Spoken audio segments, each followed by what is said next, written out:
Welcome back to Panzer Paladin. We're off to Tanzania to fight Papa Bawa, whatever its name is. This is one I've never really heard of. It's probably African, obviously because of the map. It's probably an African legend, and we are not really taught much of anything about African stuff. The word does have that sort of African language feel to it. Yeah, like they really don't teach anything about Africa. Like, if I remember correctly, the only stuff we ever learned about African history was colonialism and how all of the different countries were like, this is ours now in Africa. Yeah, basically. The closest thing to an African history lesson that I ever received as a kid was Ace Ventura, When Nature Calls.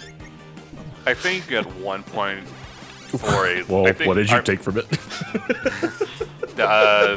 Closest I think we got to anything before that was, I think a lit course at one point did a thing on the Epic of Gilgamesh. Is that African? I thought that was like more Middle Eastern. It's generally that kind of like Mesopotamia, Egypt, kind of area sort of thing, where it's kind of Africa, kind of not. It probably went across all sorts of different cultures. When people think Africa, they think specifically about like Zimbabwe and stuff, but Madagascar, Egypt is part of Africa. It's a large continent. Yeah, I mean, that's true, yes, but in the same way where, like, even though Russia is mostly in Asia, people think of it as like a European country. People just kind of consider Egypt its own thing, and when you're talking about Africa, a lot of people just consider it sort of separate because it's such a distinct culture. But and we don't know really anything about any other African cultures in the West for the most part. Well, we have a tendency to oversimplify like that, even with stuff that's more local, like Native Americans. Especially stuff like Native Americans. Yeah. It's just like, a lot of people don't know that there's like hundreds of different tribes, many of which don't exist anymore. They had a lot of different cultures. So yeah, but white people are terrible, and we murdered most of them. So well, the first step to solving a problem is admitting you have one. Yeah, but we did that like 80 years ago. Good. That's a good point. Okay, well, I admitted that there was a problem like back in 2nd grade when I learned about all this crap. So maybe we should do something about fixing the problem now. Meanwhile, I'm just gonna say that, like, my original point was that we have this tendency to, I guess, homogenize our idea of what different parts of the world are like. And yes, of course. The result is that I mean, that's what stereotyping's for. We kind of create these pop culturally accepted simplifications of different cultures. So it's that happens everywhere, though. To be a little bit fair, like many like Asian countries only think of America as like California and New York and Texas. Being someone who is more familiar with America, I would say that Louisiana is more interesting than any of that shit. But you know. Yeah, it's just, I think that's part of human nature, where if we're not, the more familiar you are with something, the more you're going to be like, oh yeah, those things actually do have a lot of differences. That applies to video games. You know, if you're a first-person shooter fan, you're going to say, oh yeah, Call of Duty and Battlefield are actually very, very different because of X, Y, and Z. And to maybe people who don't play as many haha, gun go boom. We will think that, exactly. But if you show that person Sonic and Mario, they'll be like, ha ha ha, person run and jump. You know, and they won't spot the differences we would see for those. I feel like Sonic and Mario actually do, during the course of gameplay, look visually dissimilar to each other enough that people wouldn't often make that mistake. But if you were to compare something like Mario to something like Dynamite Headdy, then it might... Okay, we have a new award for the most obscure thing we've referenced on BrainScratch. It was another Sega Genesis platformer that you're going to see on every collection. That's Hey, like Clay Fire is more obscure than Dynamite Heady. Yeah, I mean, I've heard of Clay Fighter because it's one of those infamous really bad games. I've never heard of Dynamite Heady. What did you get? Oh, we got a Keyblade from beating not Proto Man. Oh. Weren't we supposed to do Kingdom Hearts on this channel like 5 years ago? Yeah, but we're doing Panzer Paladin. That's a Keyblade. Okay. This is Kingdom Hearts. Okay. Basically, so the is the same thing. Darkness. I was no more gonna weave this into the So lore. is the Keyblade a custom-made? No. Yes. Well, yes. Anything that the Horseman drops is a custom. Okay, I was gonna say, yeah, it looks like a distinctly unprofessional sprite. Yeah. So, Yeah. The Horseman's actually an interesting part of this game. So the spirit meter in your pause menu, if it's low, that means that you don't really have a lot of weapons. So the Horseman will stop, give you a weapon, and then leave. If it's normal, he's like, okay, you have enough weapons, and he won't appear. If you have too many weapons and your spirit level's on high, that's when he fights you. okay. Okay. I didn't know that because I was really confused as we'll get to the not Wily Castle, and he shows up in every station. I'm like, what is your deal, man? Yeah. Well, that's part of the story, which I'm sure we're not talking about a lot. Is that The story doesn't really become a thing until you get to the Wily Castle. Yeah, but it's just like, oh, you're using too many weapons, and the weapons have darkness, and so if you hoard them, it's bad. So it's like if we were playing Bloodstained Ritual of the Night, and they actually followed up on that line about having too many crystals hurting you. Yes, exactly. Yes. Okay. Except that really doesn't matter in terms of function of gameplay. You basically just get an end game choice. Yeah. Right. Yeah, in this game, yes. I was actually really worried about that when they mentioned that in Bloodstained, and I'm like, oh no, am I going to actually have to hold off on using these powers? Because the powers are the most fun thing about Aria of Sorrow, which is what they were very clearly going for with Bloodstained. But no, it's just a line of dialogue. Yeah. So, yeah. Yeah. I like that game a lot. I should replay that, but I also want to replay like 6 other games at the moment. So I probably won't. I'll wait until the last DLC comes out and then play all of that. Probably.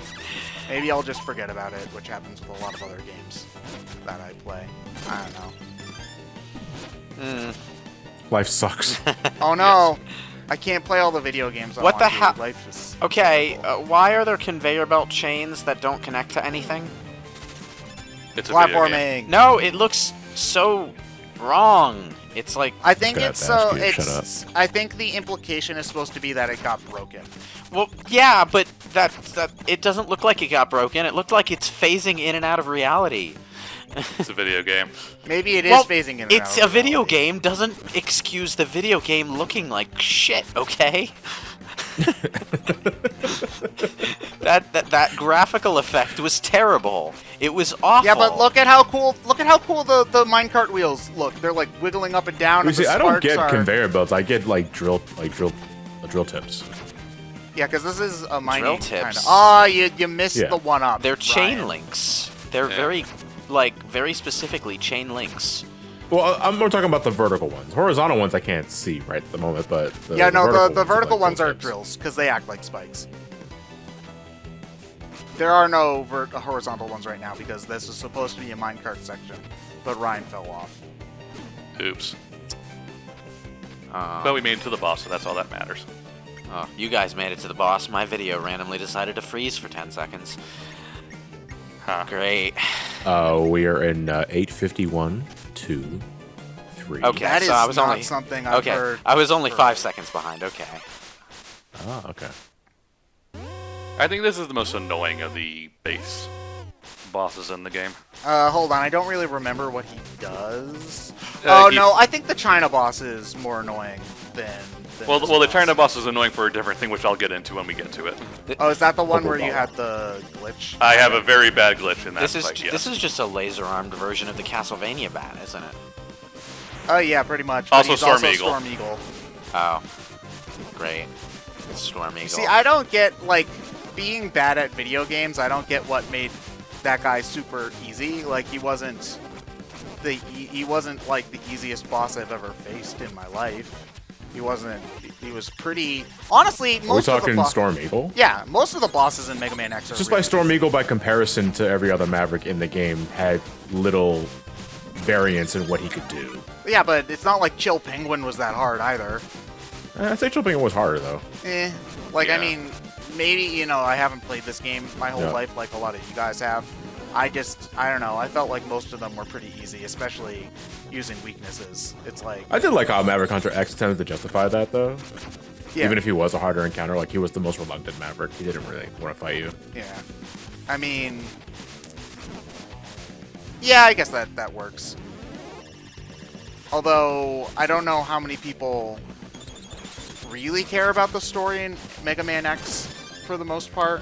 It was a more story-heavy series than the classic, so... Yeah, but I never really... I feel like aside from the first game, people didn't really jive with it all that much. Well, because it's still... more story-driven or not, it still repeats the same formula as classic. Yeah, until you get to 4, it's basically the same as classic, just a smidge more involved. Yeah. Okay. But not that much.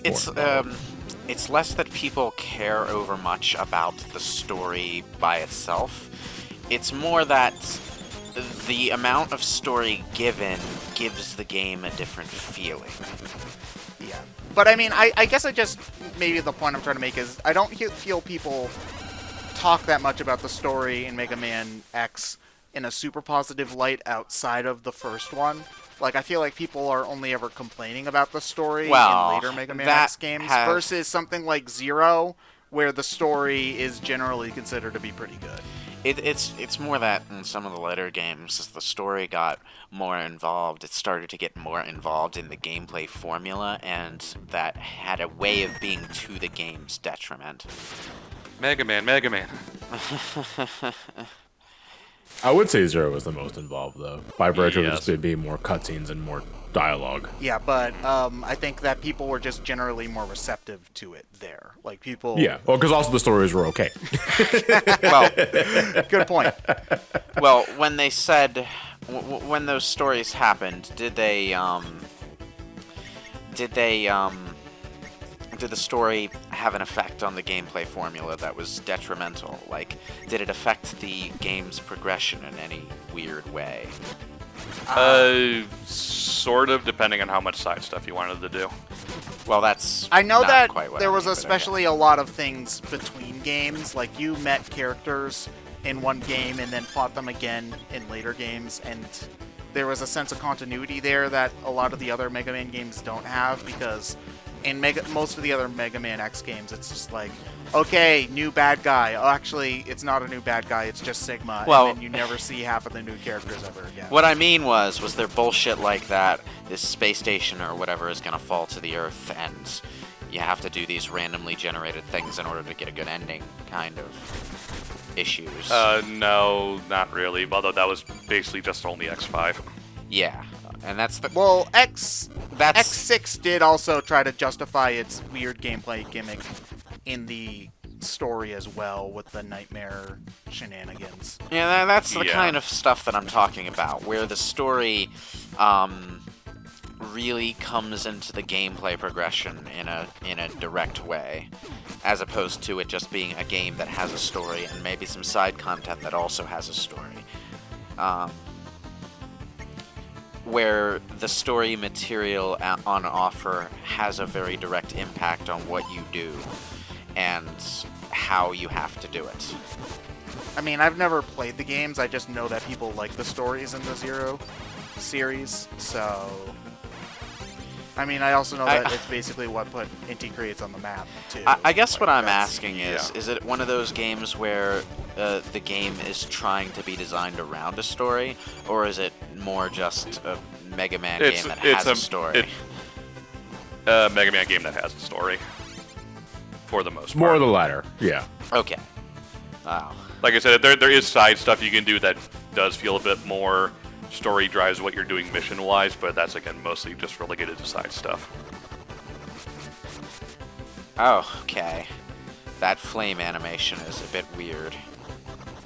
Oh, I love how smooth it is. Like, if you look at the animation of it, like, retracting, and then it's got all the different, like, look at all the different, like, bits coming off of it. It's like, oh, man. Well, it's more that, yeah, the flame itself is pretty smooth, but there's this one, like, much more solid part of the animation that visually moves out as the flame extends. And it looks weird. Oh, somebody's playing Animal Crossing. They're playing Animal Crossing New Hori. New Hori? New Hori? Hmm? Is that the sequel to Ori? Hori? Hori? Yeah. I thought it was, you control a gamepad. Ori and the New Horizons. Hori and the I can't afford this. What, you can't afford? What, you mean the limited edition thing? Yes. Oh well, they put up the base versions up. Okay, hold on. This is going over my head. What are we referring to? They're making a physical version of Ori, the 2 Ori games for Switch. Oh, okay. Problem was I Am 8-Bit, the guy the site that's doing it, only put up a limited edition one first that has like art books and a box and all that stuff. Okay. It was for $150, and a lot of people, including myself, were like, "Yeah, I wanted the games, but not that bad." They aren't doing a normal release. Yeah, they are. Oh, they just didn't put the normal release up at first. Yeah. Okay. Okay. But they're up now. All right. Well, that's okay. At least it is up. I mean, granted, these are the kinds of games I usually try to get on sale digitally, so I'm probably not going to get the physical version. But it's good that it's there. Yeah. You old-fashioned codgers and your obsession with having something on your shelf for everything. It depends on the game for me. I mean, generally, my attitude is, whenever this topic comes up, is look at Scott Pilgrim the game. Which that is came coming back, and which I still own. Yes, after so many years. Yeah, I was gonna say after 10 years of basically harassing Ubisoft and them getting into such a hard PR nightmare that they needed something to get the fans on their side again. Yeah, it's their emergency button. Yeah, but you know. Yeah, I was gonna say I hate to be that kind of that level of cynic, but that was we need a Pokemon Snap 2 / Final Fantasy but VII you Remake know, emergency button. You know, the thing about that is buying it digital didn't actually stop you from owning it after it went down either. So. Yeah, the more the thing is, hard drives can fail, you can lose stuff, your computer gets old, what have you. And you would still have access to it if you just got a new system with the same account. Until the servers for the general PSN go down at some point, or Xbox Live. Yeah, well, I feel like that's a risk of any digital game. You know, that's not going to happen for anyone but Nintendo, because the other companies know how to have just one service for everything. Whereas Nintendo has to make everything its own goddamn, like, isolated network thing for some reason. Yeah, how else are they going to charge you $5 for Super Mario Brothers for the 7th time? But you know, that's less than them. That's less about digital downloads being unreliable and more about Nintendo being unreliable. So. Point is more so. My attitude is always, if it's on your shelf, there's nothing any company can do to take it away from you. Whereas, under technicality due to law, any digital good you buy can be revoked at any time if they feel like it. On the counterpoint, the more you use that physical media, the more worn out it gets. So. Depends on the age and how it was built, but yes. Yeah. And then you can't re-download it. It's worn out Everything forever. has a shelf life, yes. I think it's just... you're more likely to have the physical for a lot longer than a digital. Really? Yes. I would think so, yeah. I mean... Because again, servers can shut down. Like, stores can shut down. You know, I think that's the entire argument. Well, I mean, that did happen with PT, and if I remember correctly, there is no way to re-download PT. That's because PT was a demo for a game that they were no longer making. Yeah, but I mean, still, people really ended up loving it, and it's one of those things, I think, you know, as long as there are examples like that, people are going to worry the worst. I'll never understand why people are that obsessed with loop around the same hallway simulator 20 whatever year that was. It was because it promised something cool that they didn't end up getting, and also hating Konami, like people hate Konami. It was based. Yeah, it was also with it was not Toriyama. It was Kojima's giant fuck you to Konami, saying he basically went completely behind their backs and said, okay, we're going to release this demo, get everyone on our side, and Konami won't have any choice but to greenlit my game with Guillermo del Toro. And then they were like, no, we're firing you. And he's like, what?